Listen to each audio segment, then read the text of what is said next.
Slide berikutnya pendekatan tanggung jawab sosial. Ini ada satu grafik. Jadi ini adalah kurang, semakin ke kiri. Kalau ini ke kiri berarti kurang, perusahaan tanggung jawabnya semakin rendah. Kalau semakin ke sana berarti tanggung jawabnya, mereka memiliki CSR yang tinggi kepada stakeholder. Jadi grafiknya di sini meliputi ada obstructionist stance, nanti akan dijelaskan di bawah, kemudian defensive stance, kemudian accommodated inventive stance, kemudian proactive stance. Yang kita bisa jelaskan di sini opportunity, abstraction tadi, yaitu tidak mengakui, menghindari, cenderung kalau semakin ke arah ke sini, tidak perusahaan tentang tanggung jawab sosialnya tidak mengakui, menghindari, menerima tanggung jawab seadanya kepada stakeholder tadi. Contohnya Nestle dan Danone mengiklankan susu formula pengganti ASI. Ini kan nggak baik, susu ASI tidak bisa digantikan dengan susu apapun, yang terbaik tetap ASI. Tetapi dia mengiklankan sebagai pengganti ASI. Ini hal yang tidak baik. Iklan seperti ini iklan yang tidak baik, artinya tidak bertanggung jawab kepada calon pelanggannya maupun kepada lingkungannya.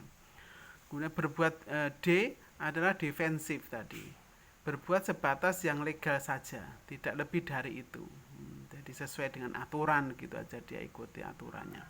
Karena accommodative stance, berbuat lebih terhadap masyarakat, lembaga yang dipilih, dan menguntungkan perusahaan.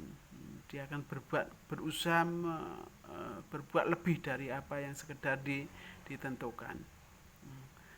Kemudian proaktif, misalnya membuat pusat kesehatan untuk masyarakat yang tidak mampu.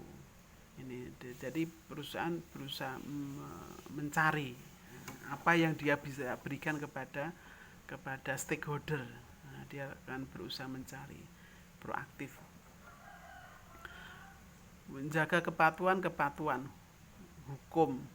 Bisnis internasional harus berusaha untuk menjaga kepatuhan terhadap tuntutan hukum. Pertama, mengikuti peraturan regional, nasional, dan internasional. Etika kode of conduct dipatuhi karyawan dan perusahaan. Pemberian filantropik, penyumbang hibah untuk sosial. Contoh merek penyumbang Maxen di 33 negara menolong menghindari kebutaan akibat gigitan serangga di sekitar sungai. Ini tanggung jawab, dia berusaha untuk meningkatkan kepeduliannya terhadap lingkungan, merasa dia punya tanggung jawab.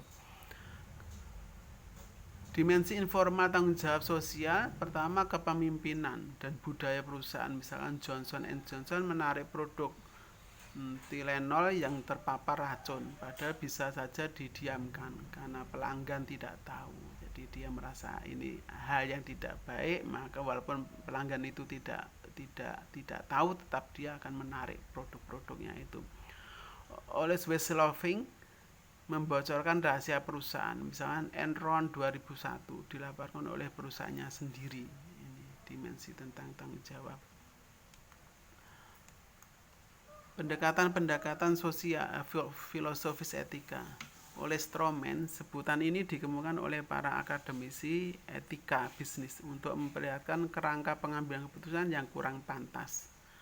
Oleh Vermont Dietrich, satu-satunya kewajiban sosial suatu bisnis adalah meningkatkan keuntungan, asalkan bisnis bertindak sesuai peraturan hukum yang berlaku. Ini Friedman. Ujung-ujungnya, walaupun dia meningkatkan aktivitas, kemudian dia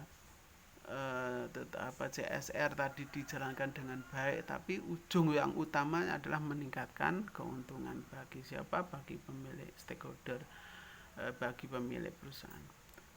Culture relative, seseorang harus menyesuaikan atau menerapkan etika budaya di mana ia menjalankan bisnisnya.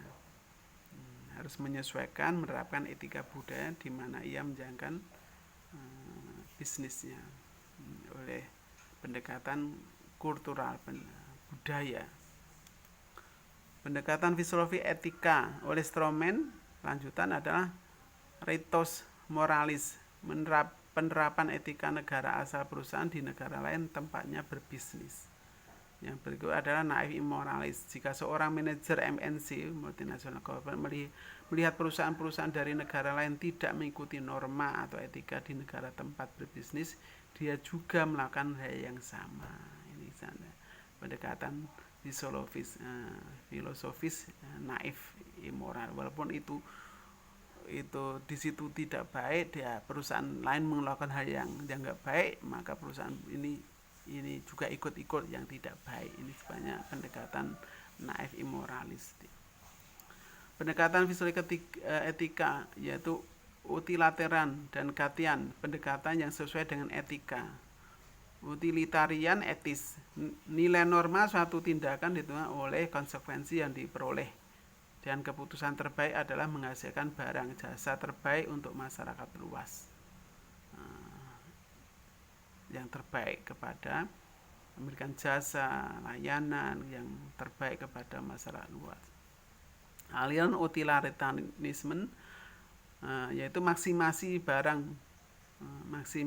barang, memaksimalkan barang, memaksimalkan, biasanya barang itu keuntungannya, produknya dimaksimalkan, meminimalkan kerugian, di situ minimalkan biaya diminimalkan, tetapi kalau untung maksimal, meminimalkan semua biaya beban. Kalau itu biaya diminimalkan. Tetapi belum memikirkan keadilan untuk kelompok minoritas. Kantian etis, seseorang harus diperlakukan sebagai tujuan, bukan semata-mata cara untuk mencapai tujuan orang lain. Pendekatan filosofis etika, utilitarian dan Kantian, lanjutan, yaitu right theories. Manusia memiliki hak dasar dan kemudahan, privilege, yang melampaui batas dan budaya antar bangsa. Perlu membangun standar etika minim. Jadi dia pendekatan filosofis itu dari melihat hak dasar yang dimiliki oleh seseorang, hak asasi tentang seseorang, dan tentang itu adalah hak pribadi seseorang. Justice theory, pencapaian distribusi barang dan jasa yang adil. Ketidakadilan masih diperbolehkan apabila menguntungkan semua pihak. Keadilan masih diperbolehkan, ketidakadilan masih diperbolehkan apabila menguntungkan semua pihak. Ini justice theory. Ini kurang lebihnya, nanti soalnya bisa online.